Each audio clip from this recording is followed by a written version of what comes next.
episode 2 of Two Girls, One Gay. Here we go. Yay! Let's get it started. So as you can see, we have a beautiful bottle of bubbles. Yay. Other people, Yeah. what So we're going to be drinking some Iron Horse. It's the classic cuvee, correct? the wedding. Oh, it's the wedding cuvee, which is a personal favorite, I think, of both of ours. I got to try it the first time going to their winery, and it's a beautiful color and just a wonderful flavor. And it was, as I personally don't generally like bubbles.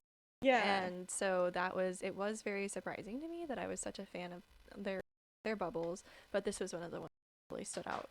It's the wedding cuvee, also their Russian cuvee. It's like a sweet cuvee. A sweet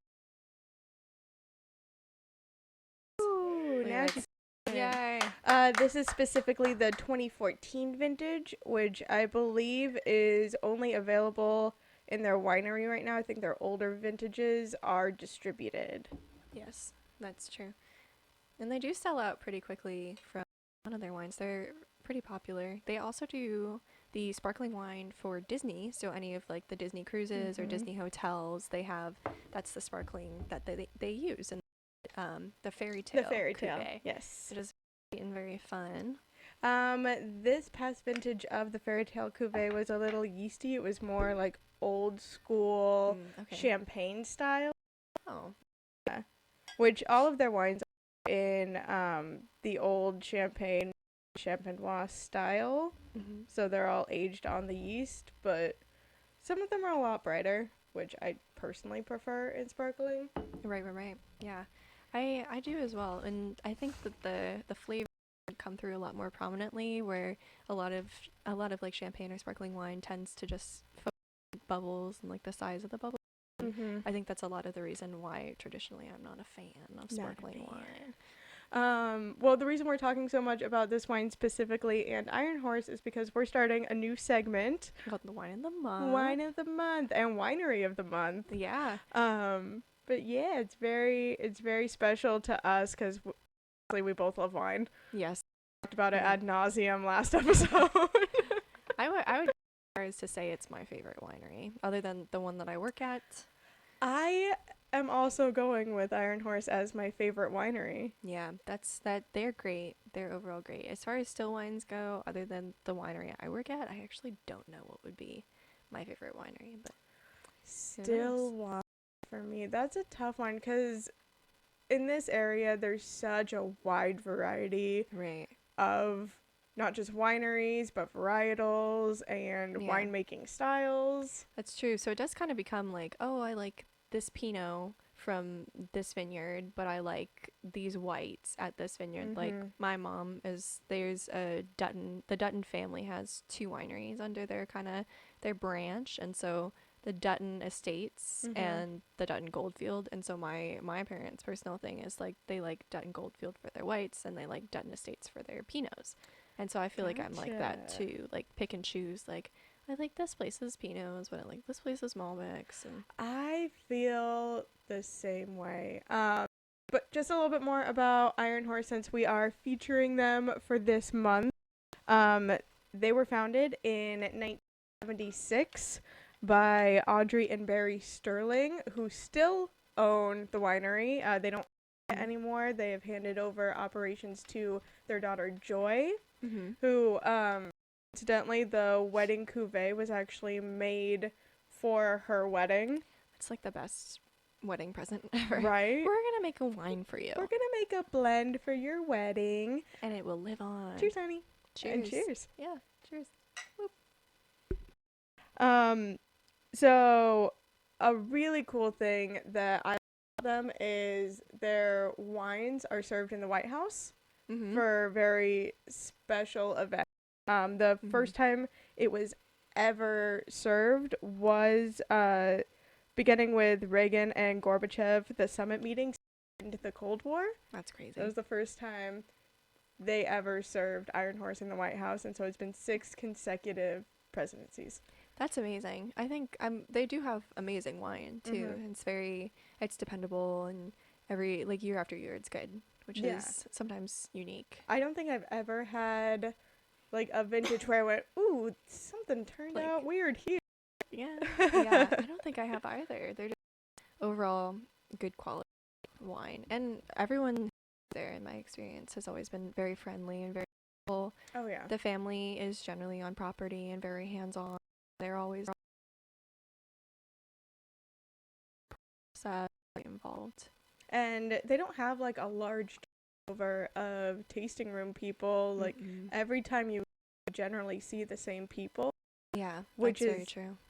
Great to see consistency and to build a relationship going. Yeah. It's like, oh cool, I'm gonna go see my friends today. Yeah, exactly. Or they're like, oh yeah. I think when I was placing the order for the wines that we have, it was, I had talked to someone who's like, oh yeah, you were at this winery, right? And I was like, oh my gosh, you remember. Right. Like, it's good customer service skills and consistency, and when just love it. I'm called to pick up Nate and I wine club shipment because we are wine club members there. The person who picked up is our normal tasting room associate, Diana. Shout out Diana. Hi, Diana. She goes, oh, Iron Horse. This is Diana. I go, oh my god, hi Diana, it's Jordan. And I didn't even have to give her my last name. Oh, she asked great. how Nate was. Wow. That's a good memory too. Yeah. That's impressive. I mean, we invited her to our wedding. She didn't come, so that's comfortable we are with her. Right. You still invited her. That's a big thing. Yeah, that's awesome. I think that's very impressive when people are like that. I just strive to be like that. Pretty achy memory. Normally I have to like face-to-face people. When I was working in wineries, it was always faces. It was very rare. Like, it would be big buyers or the oldest wine clubs, and I'm like, I got your name because I had to type it on so many order forms. Mine was like, if I had to call you to update your credit card information or your email, like I knew your name because I'd seen it on, and that was like my thing about it. And if you had a somewhat unusual, not like unusual, but like less common last name, then that would be something I would remember. I definitely get that. Or when I was working in Napa, we would get a lot of wine members from Sacramento, so I would always remember the people from Sacramento. Me too. I'm Sacramento, you're from Sacramento, and that would click in my brain. Right. Yeah. I had to call someone at some point, and they actually in the neighborhood I grew up in. Oh my god. And I was like,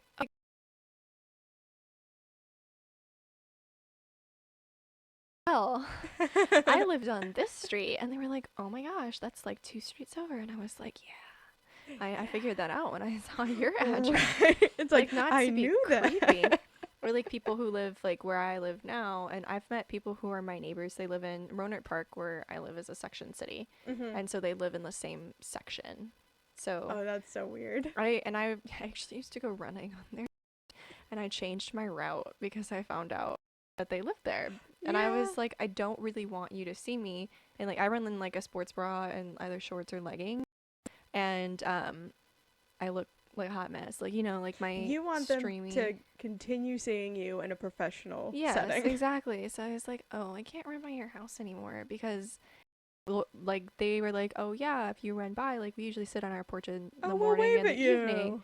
And I was like, oh my god, like yeah, I run in the evenings, like dusk, because it's when it's cool down. Yeah. And that's like, yeah, that's when we sit on our porch. And I was like, well, I'll wave if I see you. And I like in my head was like, no, time to change the route. Time to run through a different way.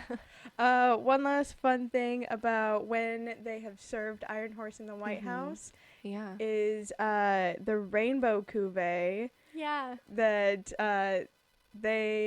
Iron Horse actually makes it and releases it for Pride Month every year, and the Obama administration served it in June of 2014, 2015, and 2016. Amazing. They're like celebrate LGBTQ Pride celebration dinner thing that they do. Yeah, it was 2015 when it was overturned in the U.S. Right, marriage, because I was talking to a friend about that, and that was because in California it was like Prop 8 was overturned in 2012. Yes. It was legal here a few years before. A couple. 3. But yeah, no, that's amazing. And I think that's a great way. I mean, everyone generally, most people like wine. And then I feel like having a good wine with a good message is so important. Oh, they have their Oceans Reserve wine as well. Yes. Where they donate $4 of each bottle to the Nat Geo Ocean Conservation Here's Projects. an article from Press Democrat about Iron Horse serving about the Trump administration. Oh, what? I'm pulling it up right now. Here we go. It's on Google. For Prince Charles. Ah. Yeah, so our current president, served some Iron Horse wine for an elaborate dinner for Prince Charles. The Press Democrat is also a local newspaper to Sonoma County, but they do national and international news as well. International less so, but national. And it was funny because moving here, I had actually heard of the Press Democrat, and when I was with Sonoma County, I met the CEO like a few times. He's a cool guy. He does a lot of charity work. And so it was very much like, oh my goodness, like that's very cool. The Press Democrat. But yeah, it's okay. I believe the wine that they normally serve at dinners is the Commander's Palace. yes, I think you're right. Yes. They do have a lot of availability. They do still wines as well. Primarily, I think it's just Chardonnay and Pinot Noir. Since they're all estate grown, they only grow Chardonnay and Pinot Noir on their 160 acres. Wow, that's amazing. But they do. So the meal at Windhouse, the home of the U.S. ambassador to the United Kingdom, featured 3 wines from Iron Horse Vineyards in Sebastopol. The winery's 2016 Chardonnay for the first course, a 2016 Pinot Noir second course of grilled fillet of beef, Palms Anna, and watercress puree. And it's 2005 Brut Sparkler for dessert course, according to the photo of the menu on social media. I like that they called it a sparkler. Yeah. They live in wine country.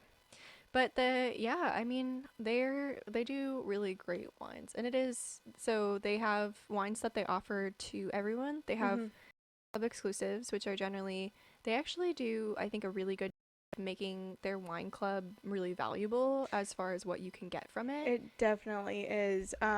Since Nate and I joined when I was still in the wine industry, a lot of industry people don't join wine clubs just because you do get generally the same perks. Yeah. Being a person as you would joining a wine club. Things. Right. Fun perks, but the wine club at Iron Horse, they won't even let industry people buy some of the wines. Like the Fairy Tale Cuvée last year, it was the first they had ever released it to the wine club. Yeah.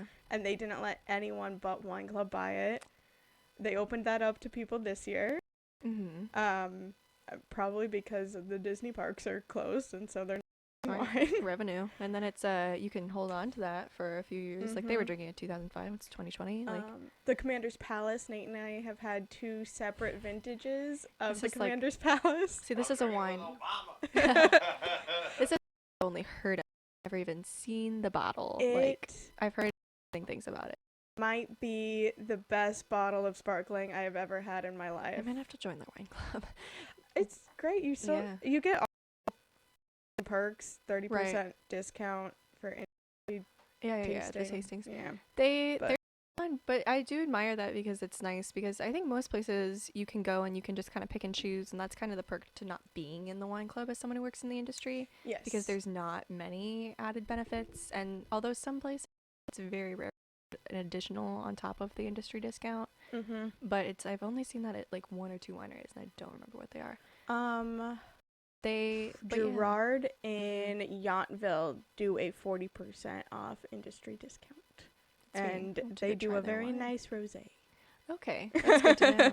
Yeah, but I that, and it's nice because I just have. It's just quality wines. I do like their stills as well. I believe I've had their Chardonnay and their Pinot, doing their flights, and I like that. But it's nice because while they do have that wide variety, or a pretty good variety, that just like you could go on their website right now and purchase. They also say like this is for our wine club, or this is like only something that we'll offer like this much of, and I think that's super nice, and it's a huge perk. Definitely. I mean, throughout the year there are definitely times where we get wine club wine want to reorder because we drank it too fast and loved it, and it's sold because they only made enough for the wine club, or it got immediately snatched up by wine club members. Like the spring rosé this past March. Nate so and I good. were lucky enough to get a bottle, but Their sparkling rosé is amazing. they released it and we heard about it, and a week later we called to order some. So that's a perk for the wine club. That's something that I've heard that happens with them pretty commonly. And like when they released the fairy tale, I think it was gone like a week. Yeah. Because it's so like people know that their wines are good. That's how their Summers cuvee as well, which is my favorite, except for like the Commander's Palace. As soon as they like release that, we're gonna have to like make it hard. Right? It's like, hey, you want to go split seas on else? Honestly, we should do it. We actually should. I'm not joking. I'm not. But no, there are some of those wines and that good where it's like, I mean, like to the I work at too. That's like, there's a wine that my mom. I feel like I'm bringing her up so much. Hi, Mom. But is a fan of. Mom's. It was just Mother's Day, and she was like, "Can you get me a case?" Because sometimes it is too. If you like a certain vintage and you know you're going to continue to enjoy that, getting a case can't be worth it. Because I think all wineries, with maybe exceptions, depending on wine, will do like a case discount. Yes. And so that's also a perk. Yeah, normally any everyday person walking into a winery can go buy a case for at least 10% off. Yeah, 10 to 15 I think is pretty average. Yeah. And then that's why I said at least 10. Yeah. But normally, 10 Around to 15. there. And then if you're a wine club member, I think sometimes they do an additional discount if you buy a case. Or a lot of times, especially right now, wineries and wine clubs are doing case sales. Yeah, we're doing a sale. I think it's $15 shipping. And I was like, oh wow, look at that. I've been seeing a lot of, so you can't go in and pick up your wine, or you can't go in and taste. Yeah. There's been a lot of, buy 3 bottles and you get flat rate shipping. Buy 6 bottles and you get $1 shipping. Buy a case and you get a penny shipping. I saw that too. I was like, a penny. And Annaba, was that the same one for you? Gloria Ferrer was doing penny shipping on a case. Annaba was also doing it. So there's 2 that offered. Both are in Carneros. Yeah, they're actually right down the street. If they were like, wait a minute, like, hey. But I think a lot of the areas to the Appalachians are corresponding with each other as far as like, I know that Highway 128 and Highway 116 are in cahoots, and they have offered, the wineries in their respective areas will offer the same shipping thing. I've been seeing a lot before all of COVID-19 and coronavirus was happening. Since Wine Country does go through seasons, and the season normally starts around like March or April for big tourist season, but it goes to like October. It gets really rough in the winter when I was getting emails from I got an email from saying, hey, we've paired up with this other winery that if you go and you tell them you're an Iron Horse Wine Club member, you can get wine club benefits for a day.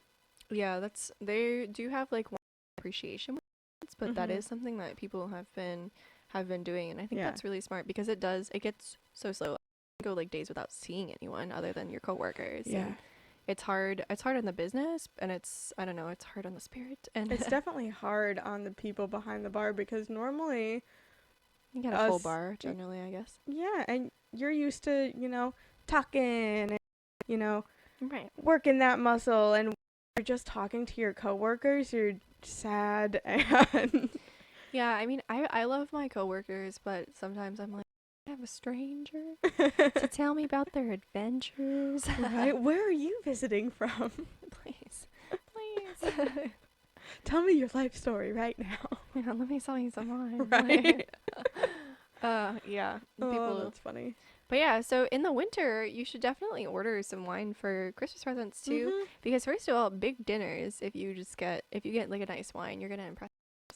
impress your family. That's a big thing. I like impressing my family with the wine that I bring for holidays. Mhm. And then also it supports businesses. And if you order like from Sonoma County, you buy local to us, maybe not local to you. But if you buy a lot of these places that have really good quality and are generally smaller production, will be family owned. So it's Yes. supporting that development too, and that's especially going to be important following the Support small coronavirus. businesses. Yeah. Definitely do your research on your wine that you're drinking. You'd be surprised at how many of the wineries in both Napa and Sonoma County are corporately owned, Yeah. even though they are like, we're family owned, we're small. It's They're like, but you're it's a small, corporate but family. your family is not. Yeah, and that's something that especially now is really important to Mhm. make sure. I know Costco in Northern California generally Costco's have a alcohol section, a big wine Yes. section, but they'll usually include snippets about wineries. Like I've been to a Costco where it has snippets about like my boss, which is really weird. But like I'm like, hey. But like that sort of thing. And then you can kind of get an idea of like where it's from too. And Yeah. Costco is also a great place that goes back to the winery, but it's also well, and then Bevmo a lot of times or your local beverage store. Yeah. Mode, Wine and Total More, Wine, Bottle yeah. Barn. The one that's it's not Whole Foods, but it's like World Market. Oh, World Market does yeah. a lot of they have a lot of variety in their wines too. They do. That's true. I was shocked that I go in there and I was like, I can see to the ceiling. It's all wine. Right? Like it's so amazing. They do. It's crazy to see. But yeah. Yeah, there's a lot of good options for wine. Especially I think I may be biased, but like looking at Sonoma County wines, you really can't generally go wrong. We have some of the best wine in the world. We do. And that's an undisputed fact at Yeah. this point. Statistically, it Yeah. is correct. Best wine in the world. We also have thousands of small wineries in Sonoma County, which is insane. It's crazy to think about. I think the last time I heard, just the Dry Creek Valley area alone, they have over 150 wineries in that valley. It's crazy. I Yes. know there's a stretch from like Napa to Sonoma, and there's along that stretch, it's Mhm. it's 1,000 wineries. And that's kind of crazy to think about because that's like one stretch of road with more Yeah. than 425 wineries, Sonoma County. Okay, yeah. It's kind of crazy to think about too. And a lot of them are on sprawling lands. And if you get a chance to come out here too, you can visit these places. I always say to go to smaller wineries because they end up having some of the most unique views and beautiful places that you Mhm. can visit. I know there's one that has like a Japanese tree garden. So they have like blossoms in the spring and it's really That's so stunning pretty. to like find out what it is. But my favorite thing to do is, especially if people are visiting from out of town, definitely start with, one of the places that you're comfortable with and you know that you like the wine, because that'll ease you into it. And play winery telephone, ask them. who do you recommend? Exactly. And not just who do you recommend, because sometimes there's like winery partnerships and it's like, oh, go to our sister that's true, winery. yeah. I say, if you were tasting anywhere, where would you go? That's good. Yeah. I think that's a good question. And also, if you know, like, oh, I like varietal, and you can ask, like, oh, like, where do you like Pinots from, or where do you get Pinots from other than insert winery here? Yeah. And then they'll usually give you like, oh, like this winery, and this winery are good for that. And then you can kind of pick and choose, especially with like if you want to like, oh, I want to go to 4 wineries today, and then you can go. This is where we can go and have time for lunch and do all that. Mm-hmm. And normally, well, hopefully, whoever you're tasting with, they'll ask you, like, oh, where do you like Pinots from? They'll ask, oh, what kind of Pinot do you normally drink? And they'll Mhm. ask you nice questions like that. They'll ask you, is there any place specific you want to eat for lunch and where you're staying? Yeah. So that they can keep you in a geographical range. yeah, like, Yeah. keep you contained. Yeah, as opposed to when I was working with Napa, we had people who were like, oh yeah, and we're planning on going up to Healdsburg. And I said, it's noon. It'll take you 2 hours to get to Healdsburg.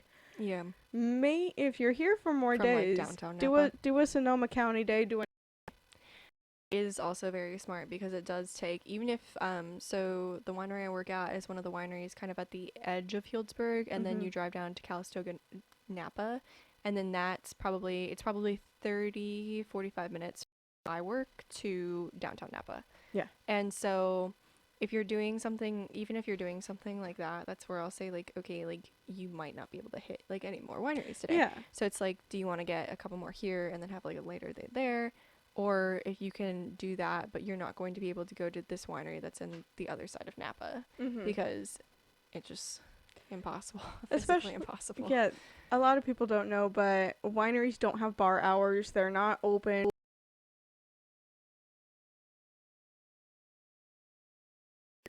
And the 10 to 4 generally, 10 to 4, 5. So Some places are you 6. got like a solid 6 to 7 hours that you can taste. Yeah. And Pace yourself. pace yourself, drink water in between. It's less enjoyable, I think. Don't drink coffee in between. I made that mistake. We've all made that mistake before. Because caffeine hypes the alcohol. Yeah, too. but it'll wreck your palate. That too. Yeah. Yeah, it does. That's true. Yeah, bland foods Chewing are good. gum in between is not recommended. recommended. Don't wear too much perfume That does hurt your palate. or flavored lip gloss. That As a can also. lady. If you go into a winery that has like a nice lotion, then I would suggest applying it on your way out, because then that can not only mess with your palate but everyone around you. Yeah. And then tasting those. I mean, too. if you think about it, you're putting lotion on your hand, your glass is in your hand, what you're going to be smelling is your hand, Right, because you're really what's in your glass. especially if it's stronger than Yes. if it's but yeah, These are And all expert lipsticks tips. and lip glosses are also good to just not necessarily apply and stick to like chapstick, because not only is it a smell, it sticks to the glass, and then by the end of the day too, it's off your lip. I always think personally for me that like the after, like, I put lipstick on this morning but it's 4 p.m. now, is not like my look. Yeah. So that's always kind of what I say, because you'll have your mouth on like a glass day, so then it's gonna go away anyway. And Unless you have like the 12-hour wear stuff. yeah, but and like I always find it annoying to apply, or like with the stuff that's supposed to last, like I feel like it's sticky. I don't have that problem. Maybe I've just found like We'll have to talk brands at some point. Oh, but definitely. yeah. Definitely. This is not a makeup podcast. no. I don't want to do that. No. Yeah, but definitely leaving the makeup at like simple makeup. I always say like vanilla chapstick is good because it's fairly mild.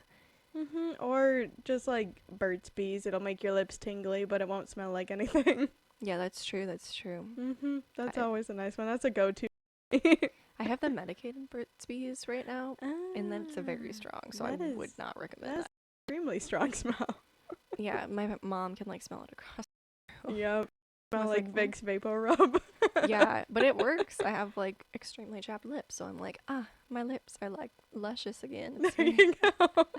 it's very nice. I could just drink more water, but That's you know. also a thing. Drinking water is definitely a thing. I've been trying to be more conscious about for like my skin's health too. I'm like, it's an all-over benefit to drink water. I drink water now. There you go. There we go. I'm gonna drink some more wine. Enjoy. But my water bottle's behind me when I need it. That's a good idea. Also, a good thing to pace yourself is to keep doing wine or water. Water with wine. Water, wine. It is very good. That's a good one. When you're going out to get drinks, if you're getting multiple drinks, drink a full glass of water in between your drinks, or else, I mean, you're gonna have a good night, but it might not be the night you wanted. It's not gonna be the morning you wanted. Yeah. Yeah, you've recently discovered the joy of hangovers. Oh my god. This is the worst. That's like the worst about like realized that like, oh no, like my body's gonna keep getting older. But I got my first hangover recently, and I really thought that it was taken to a comedic thing that hangovers were that bad. I didn't think that I would. I was like, no, people are just exaggerating. No. I wanted to die.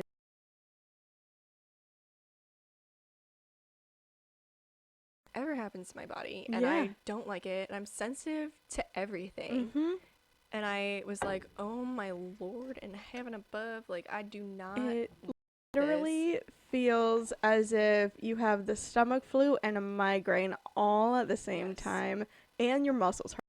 Yes. And then when I was sensitive to light, I was like, what is Yeah, this? that's like the migraine part, which is great. And it was really irritating to like, I think I have a fairly sensitive stomach, so if it's a little, stomach's like, purge, get it out, like, Oh, that's me. yeah, Yeah. and so I was like very annoyed by that. And then I don't even know, I was like, what do I eat? Do I need greasy food? Do I want, the main cause of hangover is ethanol, the alcohol in your drinks. It is a toxic chemical that works in the body as a diuretic. Diuretic. Diuretic, thank you. Yes. I was like, is there an ale? Which means that it makes you pee more and you become dehydrated as a result. Oh, that's interesting. Dehydration is one of the main causes of your hangover symptoms. I Yeah. also didn't drink a lot of water that night, and usually when I've been drinking, like I'll chug a big, not chug, I will drink at a regular pace, a big glass of water and try to do, and then I'll keep my like big water bottle full by my bed so that when I wake up in the night and I'm like, I need water, I have something. And that's always like how I think that I've avoided hangovers for maybe longer than I necessarily should have. And then that's probably why, because I do make sure when I'm drinking, I'm like, I don't want to suffer the consequences. Yes. We'll drink more water. I don't want my Great. actions to have consequences. Yes, exactly. And there is a way to avoid it in very few cases. Drink that lots is one. and lots and lots of water. And eating carbs too, I think is nice, because especially if you're on an empty stomach, like don't do that. I feel like that hurts so much. And then, having something to like, I think it's probably not accurate, but I always feel like it's eating away at like, the alcohol is something else to feed on other than like my liver. I mean, that is true. You are filling your stomach up with carbs, going to expand in your stomach, leaving like, less room for exactly. Yeah. It's exciting. Yeah. Hydrate. Hydrate, please. Hydrate before you dihydrate, as the kids say. Oh my god. Wow, the kids. We used to say that all the time. I worked at Girl Scout camp, and we used to say that all the time. We had stickers on it. It was like a whole thing, because it's important when you're outside all the time. Yeah, definitely. That's when I was drinking the most water, is when I worked at Girl Scouts, because I literally had to. It was like Gatorade for the electrolytes. Well, speaking of getting older, do we talk about the old lady who was trying to sue all the gays? Oh my god, yeah, me too. I got tagged earlier in a... Yeah. Yes. Send it over. It's a Time article. It's in Time magazine. And it's Nebraska woman suing all gay people, and I think it's, yes, all of them. Mm-hmm. But I tagged in that on Facebook, and that, I think, is unbelievable, but also really impressive. And I also have a lot of questions. Oh my god. Well, okay, so it's a really short article, so I'm just going to read it really quickly. This year, it's from May...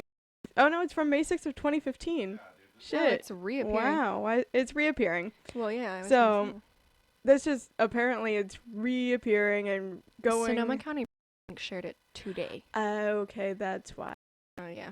Well, anyway, so lady.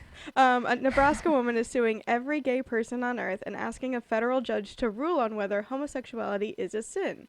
Sylvia Driscoll, 66, described herself as an ambassador of God and his son Jesus Christ. And Jesus Christ. Yes, you can. Jesus Christ. I don't say Jesus Christ very often, so of course I Jesus Christ. Oh my. And will serve as her own lawyer in Driscoll versus homosexuals. NBC News reports. Homosexuals. In her 7-page petition written entirely in cursive, Driscoll doesn't reference any laws for use.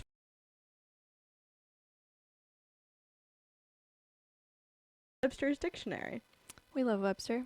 I never thought that I would see the day in which our great nation or our own great state of Nebraska would become so compliant to the complicity of some people's lewd behavior, writes Driscoll, who says that homosexuality is a sin and that they, the homosexuals, know it is a sin to live a life of homosexuality. Why else would they have been hiding in the closet? Have a lot of reasons, but you know. And then, way back in 2015, gay activist, columnist, and podcaster, Dan Savage, one of the many millions of people being sued, said that he would be willing to take a stand and get which Honestly, I love him. I had a lot of questions following that. The first of which was like, wait, homosexuals, like if I'm bisexual or pansexual, are you still suing me? Yes. Are you suing me if I'm transgender? Or is it just the sexuality? Like, can I be like, hey, I like men too and be out of it? Or like... Then I think that she would do the very annoying thing of why are you choosing to live a life of sin? That's fair, yeah. I mean, she already says that we're choosing to live a life of Yeah. sin, so... Because why else would you be in the closet? But Like, so many reasons. yeah.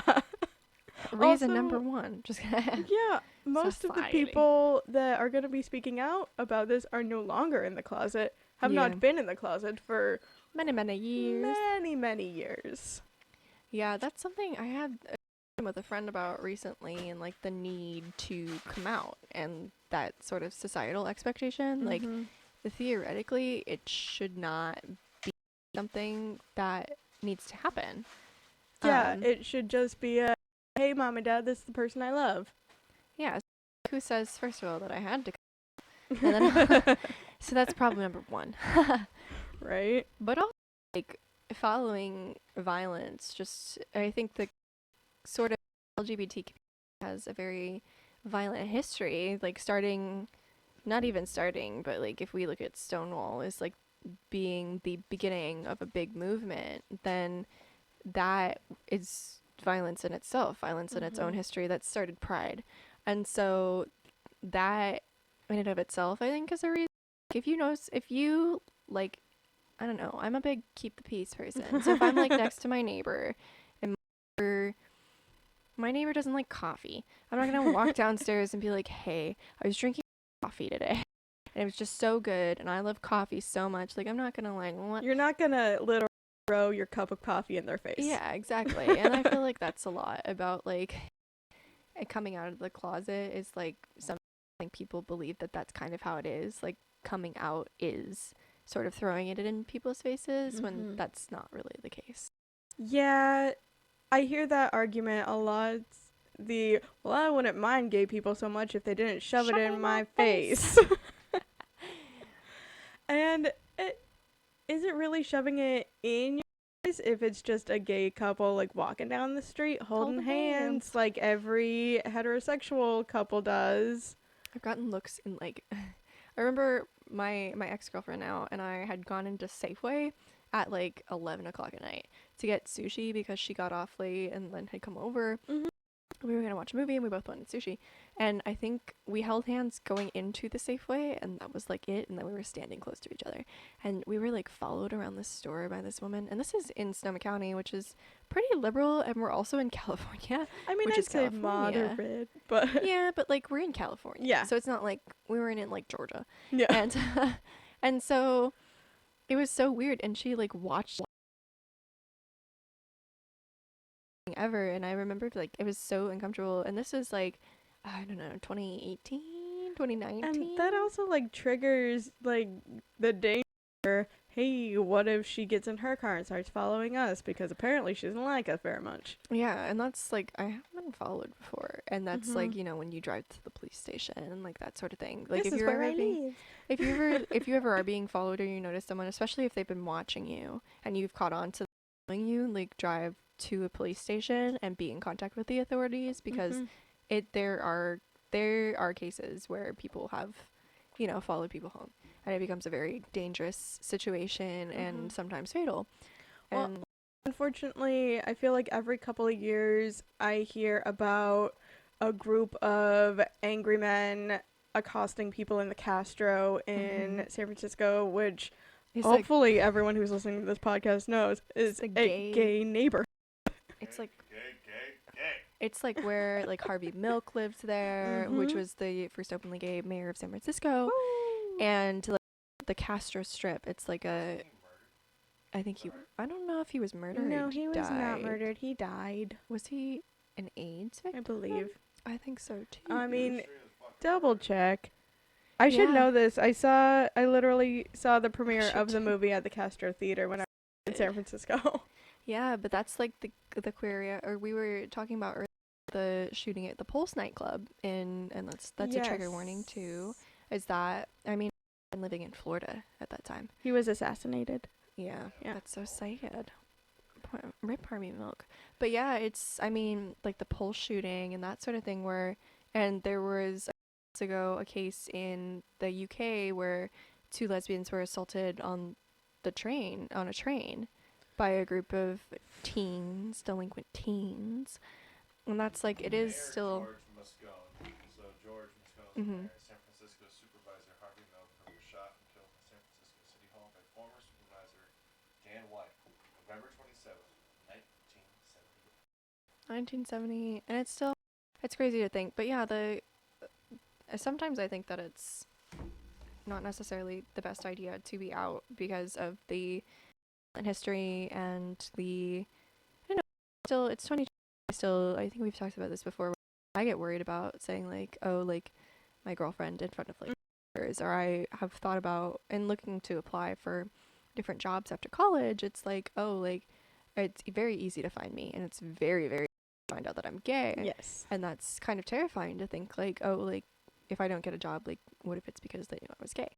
And so that's I mean, interesting. I understand you for that definitely.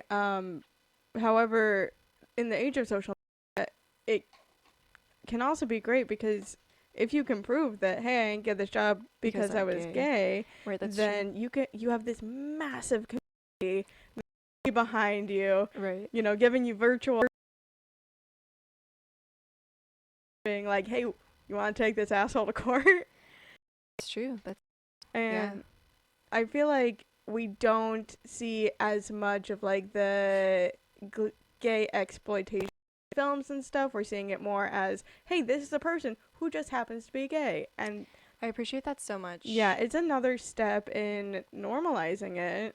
Yeah, I mean that's something that I both love and despise is that for me it's a lot of side characters like Mhm. it's very like trendy now to have this stereotypical like couple like heterosexual couple and then one of their friends happens to be gay or to them as gay. Mhm. And the problem that I have with it is first of all it's usually a man.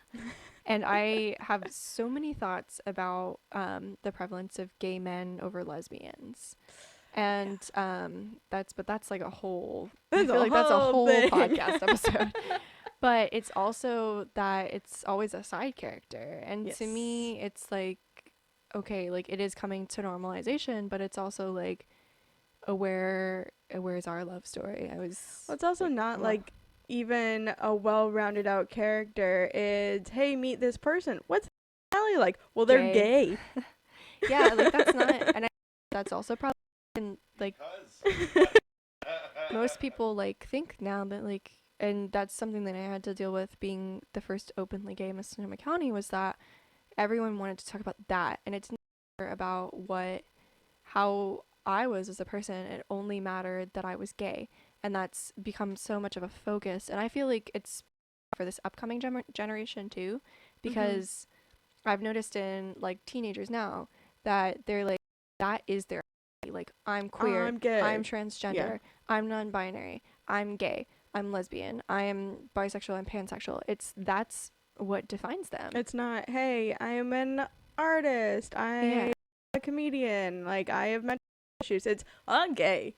Yeah, and that's I don't think that's what should define people. Be proud, but also like I that's don't see a lot of traditionally heterosexual people. The first thing they write on their bio is straight. No, and I mean like in the same way that putting pronouns on your bio is helpful. It's also virtue signaling. Yeah, like don't come to my page unless you completely agree with everything that I say. Yeah, and that's I don't know. It's like it's crazy to look at all this stuff, and it's also I feel like there's no right answer because it becomes very opinionated. And I don't know. I mean, like I think that the thing that hopefully we can all agree on is that people are human, and that at a very bare minimum, like people deserve whatever rights. And I don't know. We've talked about how I lean very libertarian, and it's very much like you do your stuff in your lawn and I'll do my stuff in my lawn, and as long as you're not like hurting anyone or me, like that's fine. And I'm very much like a liberal baby, and I just want everyone to Be get happy, along safe. and help each other out. And Yeah. I mean, that's my view of like the liberal side. Bubbles. Is I'm just like, why can't everyone get? Why can't we help each other out? Why can't we be together as a society? Yeah. And more so than that, like as a world? And because when you get down to it, we're all made of the same shit. I think people are inherently selfish, and that's I mean, we're the seeing issue. that in the Rona. in the Rona. In yeah. the Rona. Yeah, The- it's difficult. It's a Yeah. time too that like division should bring us. And it doesn't seem to be in some circles. In some circles, you're seeing, like, More there's division. this huge trend on, like, specifically liberal Twitter, where No, people... liberal Twitter. I know I am. But people are pooling resources and just posting, hey, if you can't pay for your groceries, if you can't pay for gas, if you can't pay for rent, send It's me your amazing. cash app, and I will send you... Help you. Yeah. Yeah. At the beginning of this, when Nate and I weren't getting paid, hadn't gotten unemployment yet, stimulus took a check while to hit. hadn't come through either. We were really struggling. We had like $10 in our bank account. And so, shot in the dark, I reached out to Laura and got $500. That's amazing. Yeah.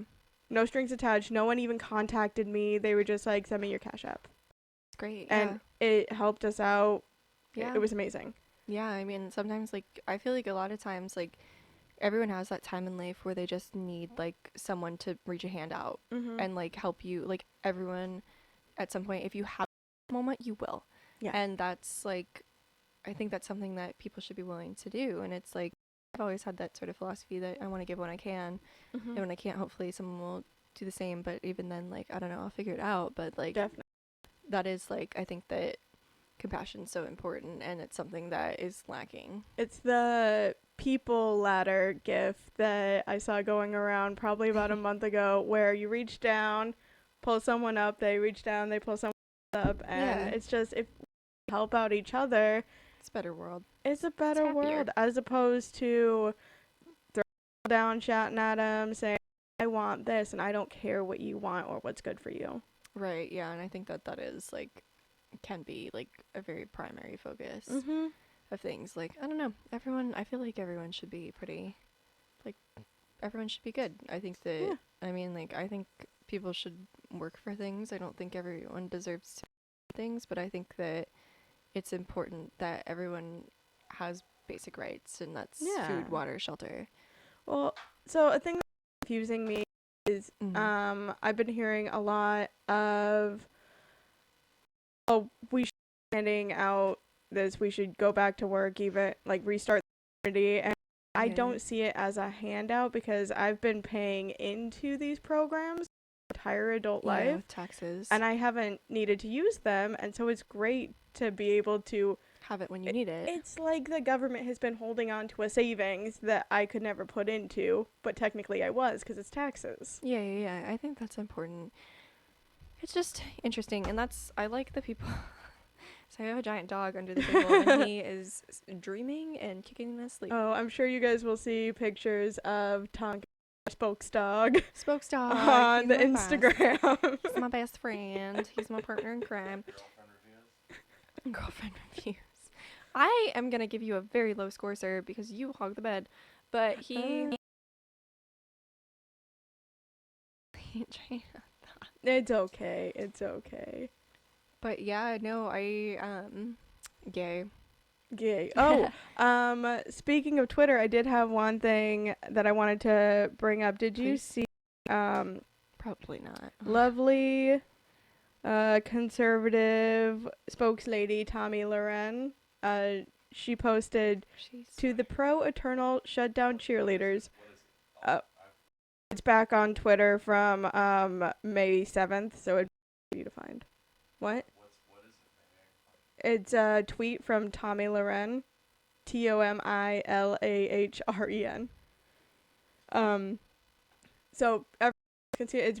It's easy to look up, and it's been memeified as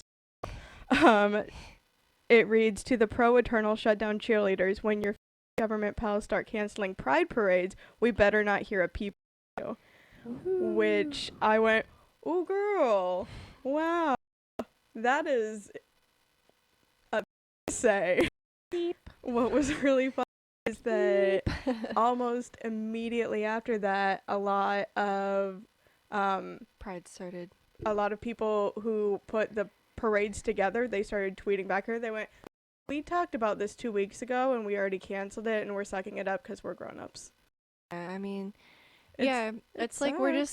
just, but I don't know. Like I'm disappointed. Like I was supposed to have my college announcement, and like I did extend. I'm gonna be staying at my school for another year, but technically I guess I would have graduated next year, but it was still supposed to be my commencement this past Saturday, and so it like. Yeah, I'm disappointed, but it's also like I'm an adult and I'm gonna like and like move on, be like, You can oh, suck it up. I'm sad that I didn't graduate from college, but Yeah. but it's fine. It's for the best. Yeah, I didn't even hear about this, honestly. About the Oh yeah, that would be she's just yeah. inflammatory, honestly. She really is, and I think media I and don't norm- news yeah. is now. I though. on Twitter, the only way I saw Forgot this about her. was because it was people were posting the replies. That's funny. The first one. That happened like a while back. it did, because I think they started canceling things in April Yeah. for most of them. Some think- of them late April. I think NYC Pride was canceled in early April. They went, well, it's bed right here, and we're not even gonna pretend we're gonna do it. They're like, we have a large problem and we would not like to make it worse. Yeah, and then I think the SF Pride was very shortly after as well. Mhm. I mean, like, if San Francisco cancels Pride and New York City, I think really something that said that they were canceling for the first time in 50 years. Yeah. And so, since Stonewall. So they were Mhm. canceling for the first time since Stonewall, and the 50-year anniversary was last year. And We got that. woohoo, we got 50. I think it was supposed to be 50th of San Francisco, though. According to Forbes, NYC Pride 2020 canceled for the first time in a half a century. Yeah. Yeah, 50 years. 50 years. Yeah. Like, when? So at least, our community is being smart Sensitive, and yeah. sensitive and going, hey, it sucks. And there's going to be, I Virtual think, Pride. I think SF is doing virtual Pride. That's actually a thing that's happening on TikTok right now, too, is there's a user that has started organizing and got, like, there's the San Francisco release. April 14th, 2020. Earlier they than we thought. very much Yeah. released it. But yeah, and so a TikTok organizer is doing that and has gotten people like Eugene from the Try Guys, who is from the Try Guys. He's in on it, Yes. and a friend of his whose name I can't remember because I don't know. And then I think they reached out to Ruby Rose, just got on TikTok. So I think they reached out to Ruby Rose and a bunch of big like TikTok people, which is very much a big thing. I think especially in the lesbian community right now is TikTok. I don't know about the gay community. Well, also, just younger, yeah, it's very people. relevant. probably the late end of Nate and I's generation. So probably You guys millennial. we are millennials. Ruby's Woo. on TikTok because of Apple. Their NCW's making her be on TikTok. I don't think so. I don't. because I'm just bored. I do, from what her TikToks are, I think. Also, she did a reaction to lesbian porn, and she was like, and she Incredible. posted like, I'm just talking to the camera videos, and was like, hey, like I know I'm not verified, but it doesn't matter because like then I can deny that I was on this app during quarantine, and I can deny that I did a reaction to lesbian porn, and then was like, does management check TikTok? And it was like, it's very funny to see her like interacting, and like I don't think she gets it. And just from like, no offense, Ruby Rose, if you ever listen to this, I love you so much. We all love you. You are an icon. Thank you for helping me realize a lot of my sexuality. Not really, but also kind of. Thank you for confirming it. But I yeah, I'm think like so many people went, oh, Wait a minute. I feel strange about this. Sexuality is fluid? I feel like a lot of gay men decided they were lesbians because of Ruby Rose. Yeah. Honestly, I mean, she's a very attractive person, and I just like, Yeah, I think we gotta should move stop. forward. I think we should stop calling Rose she, because I believe she came out as non-binary like 2 years ago. Has come out and said that she use she her pronouns, and Ruby Rose Turner? What's her TikTok? it is Ruby Rose. Oh no. It's all one. Of course, thing. of course, you know. Because someone commented and was like, Ruby Rose, oh no, more like Ruby Rose, oh yes. And I was like, yeah, please give me more. And I just, I don't feel like as a lesbian, like we're so ripped off with representation. And I love Ruby Rose and she will always be the queen, but like, that's all we have. And so, and like Erica Linder from Below Her Mouth. But I was actually looking at, there was this thing that came up on my Snapchat that was from, I think, News or like maybe 17. It was someone I follow, and it was like, oh, like 12 really great allies of the gay community, and it was all men straight men who played a gay role and had to come out and say that they were straight. And I was like, that doesn't make you an ally just to be like, I love gay people, but I'm not. And so, like, that is very problematic to me. Wow. And the other thing to address there is that I think that except for, like, with the exception of Orange is the New Black, and I think The Handmaid's Tale, most gay people or, like, portrayed gay people are played by straight people. Even Handmaid's Tale, the main, Emily? yeah, she is a man. She'd be such a good lesbian. I know. No, she's married Poussey, to the person who played Poussey, I think is actually gay. She is gay, and she Moira. married one of the showrunners from Orange is the New Black. That makes my heart happy. I did And see their wedding pictures. She was the showrunner. She was originally married to a man during the show, and fell in love with. That makes me really happy. Yeah. But yeah, the Fucked up, Jen. Yeah, don't cheat. It's not cool. But if you fall in love with someone else, like split in an amicable way. premise of lesbian movies is like, I'm married, I'm married to a man. engaged, or in a very serious relationship with a boy, but look at this hot butch lesbian who has a roofer at her mouth. This is a call out. Although Erica Linder, she could step on me. That's great. I do have to, since you were talking about straight men playing gay men, Call Me by Your Name. I never watched it. I was like, they're like straight people. I mean, Timothy too. Chalamet, I believe he's fluid, but I don't know. I just like it's so offensive to me because first of all, if you like Hollywood, have you men? Like they're great actors in general. Not to be a stereotype, but like Matt Bomer. Yeah. And he always plays straight men, and he's great at it.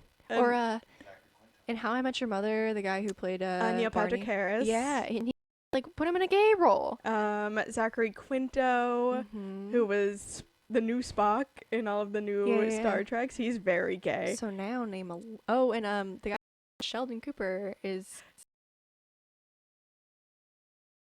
But then also like to like there's more gay male representation. Like how many like actual lesbians can we name? I was about to say we just mentioned so many gay men. Ellen Page, and that's all I'm gonna offer, and that's all that I can think of off the top of my head. Erica Linder and Ruby Rose. What? Eliza Coupe, Brianna Venskis. Oh, Eliza Coupe is not lesbian. She is bisexual. Brianna Venskis is an amazing actress who is also bisexual and mostly dates women. See, but even that, because bisexual, I think that the problem with lesbians, the problem with bisexual, which is not at all that is created by lesbians or bisexual people, is the sexualization and the fetishizing. Oh, 100. And so that's what comes up being problematic, is that you can't have lesbians because it's there you go. But yeah, for context, we were talking about burps earlier. I can't really burp, which is also why I'm like every 5 seconds. Oh, I get bubbles. the deep ones from the belly. Burps, and I do not. But yeah, so they lesbians are very fetishized, and bisexual people I think even more, because the go-to is let's have a threesome. Oh my god, that's so frustrating. Like, you like both, so like let's have a do. threesome, but that's also like I think so problematic. It is This is not your so- podcast. It's so problematic. Shout out Nate, our audio engineer, and Jordan Sussman right now. But it's so problematic because it's so fetishized, and I think that becomes a problem both in putting out media and new content, Mhm. but also for it to become popular. And that's like, I don't know. I think that like I'm one of those lesbians who is kind of guilty of, for a while I was really like upset with bisexual people. And the problem I think that I had was because it's like, okay, but depending on who you find, like, you could pass and have less problems than I have for my entire life. And that was a lot of my anger, and I think that's a lot of communal anger. resentment.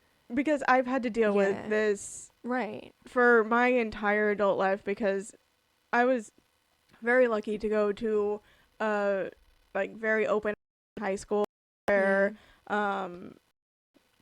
like 90% of the men were gay, Mhm. and we had a ton of out like bisexual girls, but I think Yeah. that was a lot of them. It was a stepping stone in high school to It was my stepping stone. yeah, to full lesbian. And I thought, I was like, I'm just like, I don't want to date anyone in high school, so what does it matter what I identify as? But as soon as I was out in the dating pool, I went, yeah, I'm definitely bisexual.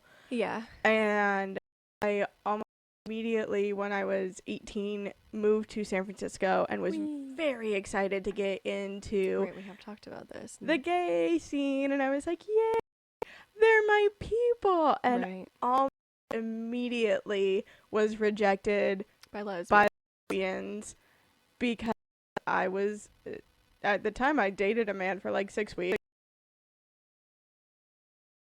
Hadn't like had sex with a girl at that time, or No, I hadn't had sex with anyone yet. well, there you go, or like had relationships with a woman, No, and then no. that's even more It of a had been bias, like, is well, that I've kissed every.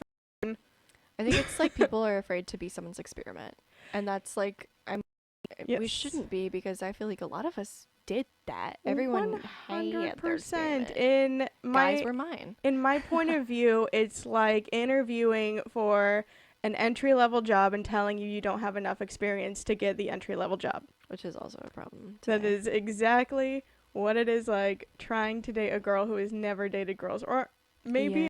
boys. Even I'm if not a you're boy, like, so I know can't I'm speak on gay. that. Me either, and I really don't know. Yeah. But even trying to like, I feel like even if you're like, I'm gay, but it's like, oh, I've never dated a woman before. Well, then you don't know. It's yeah, like, like you don't know. Because I think everyone's so afraid. But yeah, it is something that I'm glad that I've matured about, because it's very problematic, first of all. Yeah, it's so hurtful to And people who aren't Yeah. one or the other, who are just like, I'm just Fluid. floating here in the ocean of sex. yeah, exactly. But it's like, and that's something that I'm glad I've gotten past, but it is very Yeah, you can Very either grab problematic. the surfboard or the what is that? clamshell. I don't know. Like a life ring, like a life preserver. I'm like, it's a circle. You have The surfboard the or floaty. surfboard or the floaty. Yeah, I think that, but yeah, it is definitely an issue, and I think I don't know, and it's also problematic, I think, to transgender people, because it reinforces the binary. Definitely. Yeah, there's a lot of problems with not accepting bisexual people, or thinking that they don't exist, because first of all, they do. Mhm. First of all, Well, then there's also a big turf problem in the lesbian world as well. Trans exclusive radical feminists, yeah, where they go, well, you're not you're a not real you're not a woman. real woman. Like, it's like, no. But yes. I mean, like, it's just so, I don't know, there's a lot of problems in the queer community too. Oh, there's a lot of problems in the world, and we're just all trying to figure it out. But yeah, I was I'll admit to being at some point where I don't really want to date bisexual women, and it was so ironic, because I was out as bisexual for so long, so it's like, and I was like, when I was trying to figure out my sexuality, I was like attracted to men, and it wasn't like, in retrospect, it's like, oh, like you're my friend and I really like you, so it's like, is it something more? But now it's like, I had a friend tell me from high school that he had a crush on me. And he was like, that was before I knew you were gay. And I was like, first of all, I don't think that would have changed your crush. But really suppressing it back then. And that was a discussion that we had. And it's interesting to me. Like, I do realize, and for me, for that part of my life, like, I was attracted to men, whether it be like I was bisexual or I wasn't. It's just, I think it was a path of discovery for me. It was like, I think it's still valid. And sexuality is a spectrum. yeah, and I was always so angry at people who told me, like, my first girlfriend at college told me that I couldn't be bisexual. It's the same one. But and she was always like worried about me cheating on her with men because in her eyes that was the only thing she couldn't give me. And so wow. She was messed up for many reasons. We're going to start with that. And so she, like, and that's, I think, very much a thing. Like, part of it is fear. And I think even with, like, I think it's less of a problem with straight men and bisexual women, really, that you're, like, worried about that. Definitely is less of a problem. However, come up. On the flip side, I've heard of a lot of women who won't date bisexual men. I've heard that, too. They're, again, afraid the man will leave them for a man. So is just everyone afraid that men are too irresistible? Wrong. I like to bring that up a lot too. I was reflecting on my lesbianism. And because yesterday was actually the International Day Against Homophobia, Transphobia. Woo woo. Don't be any of those things. Yeah, those are bad things. It's mean. It's mean. It's mean. But yeah, so I was thinking about that, and I was like, I used to say, like, people would ask me, like, if you could take a pill and be straight, like, would you? And my, like, go-to was yeah, because I didn't want to deal with the harsher path. That's so sad. Like, yeah, it's kind of scary, but like, it's because it's like it is a lot harder, I think, to be queer and to be like, it's not a choice, but it's a harder life to live. And so that was always my thing. But then thinking about it, like, yesterday, I was like, I wouldn't. Like, first of all, I love girls, like, and women, and like, there's like a girl, this song called, it's like, they're so pretty it hurts. I'm like, yeah, it does. And like, oh my god. So that's like rounding back to the point here. I'm like, yeah, like, I'm super excited that I like women because, like, I feel like it's a win. And and yeah, and that's like, now I'm like, I don't know how I found men attractive.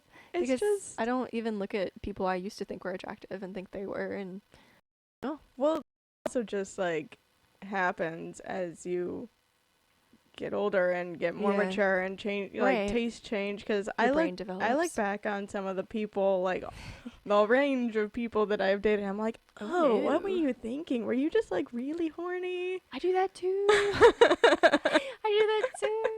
But yeah, I mean, the one thing that I like, there's many things, but one of the most important things that I think is something that everyone can learn from bisexual and pansexual people is that it's very, in my opinion, a personality thing. Like, you're drawn to your partner by their personality, not their genitalia. And I think that all of us should.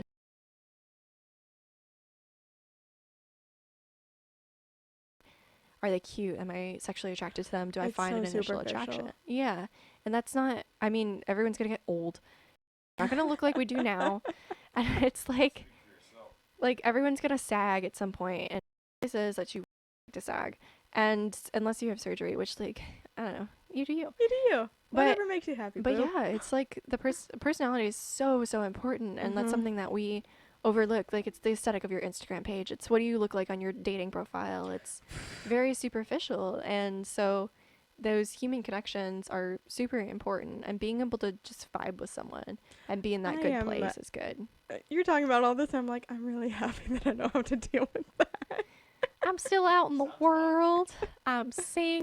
Again, Nate, not your podcast.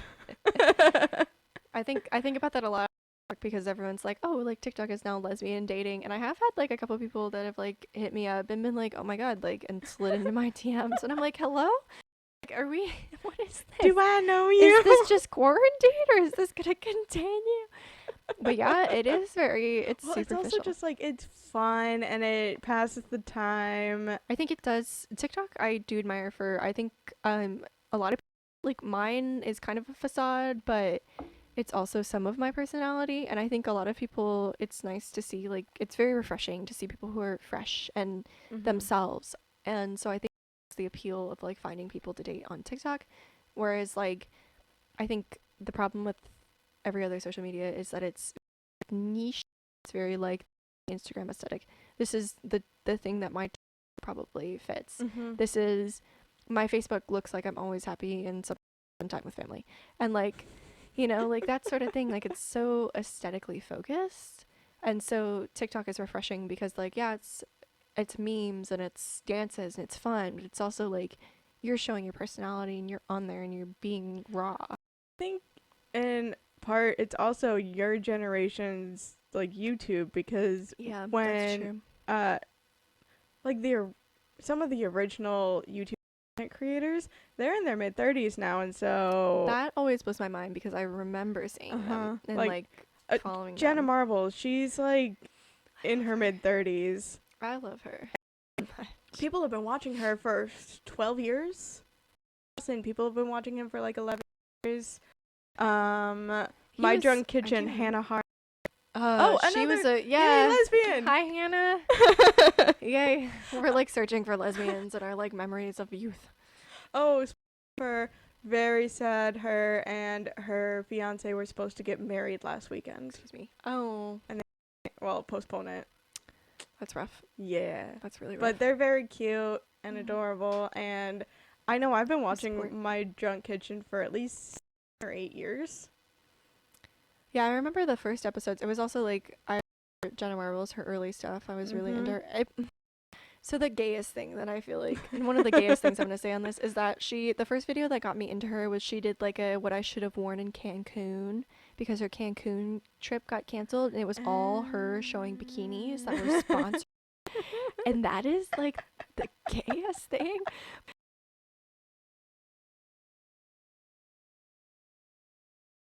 Like, what else does she post? That's like, wonderful. And she was funny. But it's really funny looking back on it. But Shazam was never really my cup of tea. I don't never watched him. But I do remember his videos being extremely prevalent. And then like Charlie the Unicorn and like the Annoying Orange. That was early YouTube. That's where I started. Same. And like and like the Annoying Orange, which like why did we all like that? Oh, I rewatched it recently. How was it? Was awful. I don't want to watch it as Charlie an adult. the Unicorn stands up though. It does. It does. And apparently I still know. I know all of the words. I do. I think I might. Oh my gosh, that's scary. Or, the duck song I like too. Puppet Pals. Oh, amazing. Will with also a reference one was the one with llamas with hats. Yes. That one's Carol. You can't just kill people. I had a rumbly in my tumbly that only could satisfy. Man. Or Salad Fingers was one I didn't get into, but I knew was really popular. Oh, Slenderman, I think too, was of the time. Slenderman was never a thing for me, but Salad Fingers, I often freak out because I have a shockingly good Salad Fingers impression. Thank you, sir. I haven't seen it, nor do I care to ever. It's weird. I think I got like seconds into the video and he said like hello, and I was like no. Hello. Yeah, like that. And I was like X tab. I learned how to do it to freak today. my sister out. And Did it work? Oh yeah. Oh, 100%. My yes. sister for that. She is. But she's about to be 16. She's not too young for TikTok cults. That is a topic that I think we're going to address on our next episode. Yes. But yeah, that is. We don't have the time for that. We don't have the thing. Do you want to actually wrap it? Or all right. Yeah, perfect. I think it's. I think we're gonna wrap it up here, and we're next aiming episode for about an hour. We're gonna do a couple I'm actually moving back into my parents' household. Woo. Shout out to coronavirus. I hate you. And that's also, I think, something that we could probably address on our next week, but our next episode. The next episode everyone should definitely check out, because the first part and maybe a lot of it is going to be coming out stories. Yeah, and then we'll also talk about TikTok cults, as Mhm. well as, I guess we can address me moving back in with my parents. But Yep. yeah, so we're gonna try and get a few episodes ready to go, and then it should be good, and then I'll be back out here. This has been a ride of wine and Oh, it's lack been of a good one. representation. A little bit of fire fuel there, but yeah, But it was good. It was good getting back in the into the podcast hat. podcast hat. But yeah. But yeah. Socials, website. So you can follow Two Girls One Gay on Instagram. Two Girls, it's One Gay Pod. Two Girls One Gay Pod. Our Twitter, which I need to start updating more, is Don't Two get Twitter. Girls One _ Gay, and you Mhm. can always email us at twogirls1gaypod@gmail.com. Yeah. So get in touch with us if you want to hear more from us. You can also let us know what you would like to hear from us too. We would love your feedback. Send us news that you want us to read. You can also email about questions, advice. Tell us your story. Yeah. We're probably gonna start talking about some differences in dating as well. Be fun because we got our young single lady and the old married lady as well. You're not even old, Jordan. I'm But there 30 is and withering. 8-year gap between us, so Yes. that is something that we're gonna talk about and focus on, and the changes with dating, and also the atmosphere around dating now. Now. And also some things about dating, like the crazy to hot ratio, which if you want to hear more about, you're gonna have to listen to. Yes. Amber Heard. Oh my God. Yes, that is definitely that's probably gonna be on the next episode. On Amber Heard or on Crazy Hot? Both. Both. Both. On that. All right, we can close on that. So she is so hot, but she's so freaking insane. Honestly. She did stage makeup and beat herself up to frame Johnny.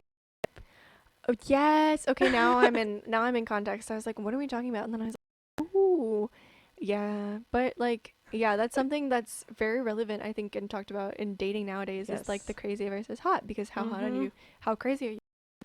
Sometimes they wail, sometimes they don't. That was my side burp and your ass. Yo. So man. Yeah, but we're all. I think we're all behind Johnny Depp here. I mean, we all know he's a general weirdo, but he's not a bad weirdo. He's never struck me as a bad person. I don't think No. I've actually heard bad news about him other than he's done something weird. And we're all like, yeah. He's Cool. wasting his money away on $500 bottles of wine that he drinks every day. Johnny Depp, we love you, and if you would like to share the wine for our defense. All right. So evidence from a employee of Amber Heard can form part of Johnny Depp's case in his libel against the Sun newspaper over allegations he was violent to his ex-wife, the High Court has ruled. In an interim ruling in the High Court case, Mr. Justice Nicol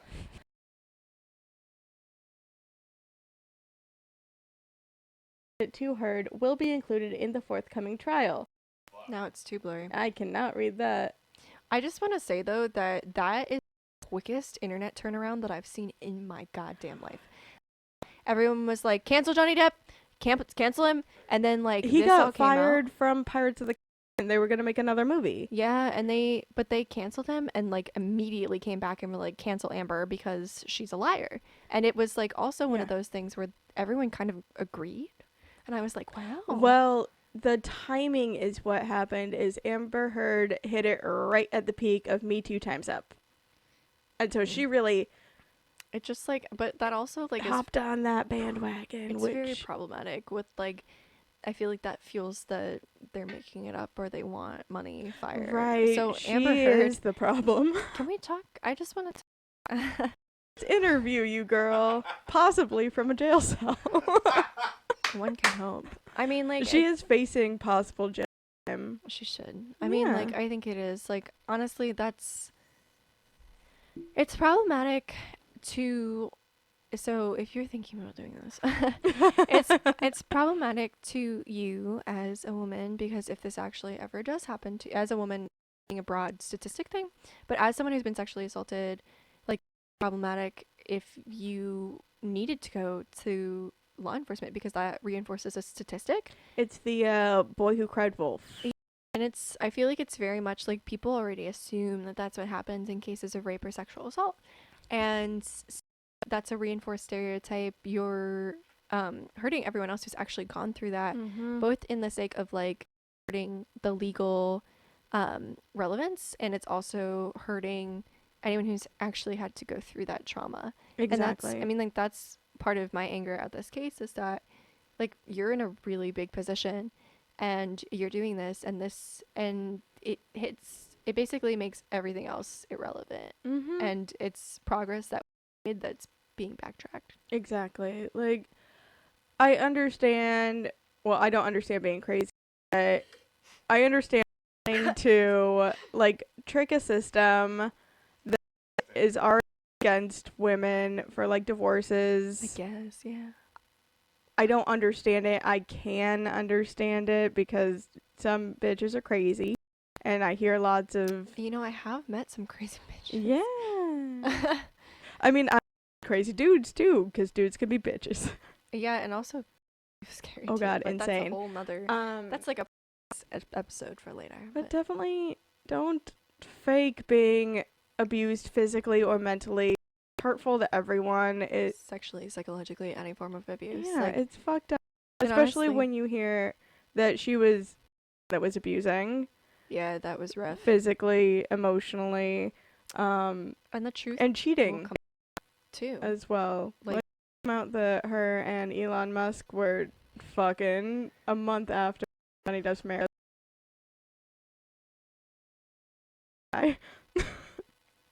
yeah, He's a person. he is. He's a person. He does things. But yeah, that's important. I mean, it's very problematic, and so, like, don't feed into a stereotype that doesn't exist. Like, don't contribute to something that people assume, because it's problematic. And it's problematic for you too. I mean, I feel like for her, like, her loss is that her character is gone. I mean, like, no one's going to be able to She's respect her. uninterable in Wood, which means she cannot get a job on set because she's a liability. She is a liability, yeah. Yep. I'm not sorry for you. You brought it on yourself. But, like, fully. you made these decisions. But it is, like, I feel that the consequences outweigh the pro, especially if, Well, I mean, like, her there thing ended up being no. So yeah, I mean, like, she's facing jail time, and I really hope that she gets it, honestly. I yeah, think she deserves it. yeah. On Especially this, knowing that she, like, beat someone. What a sweet man. Like, yes, it was her husband. That's not okay. She beat someone. Don't beat anyone. Anyone who beats anyone should go to jail. We're gonna end Yes. on this note, but yeah, check us out on the socials and let us know anything you want us to talk about, you want us to know, if you just want advice, if you just want to say hi, like, shoot Hit on us up. over to our Instagram, Twitter, and we will enjoy it. This is just for all of you fans out there of Game of Thrones. 'Cause Oh, there's people Uh-huh. who want to replace Amber Heard's character in Aquaman with Emilia Clarke from Game of Thrones. Cool. I'm Yeah. not a I haven't seen Aquaman, and I haven't seen Game of Thrones, so Fair. this is just hot women for me. Well, And with that, this has been Two Girls, One Gay. thank you so much for listening in. Thank you. Bye. Bye.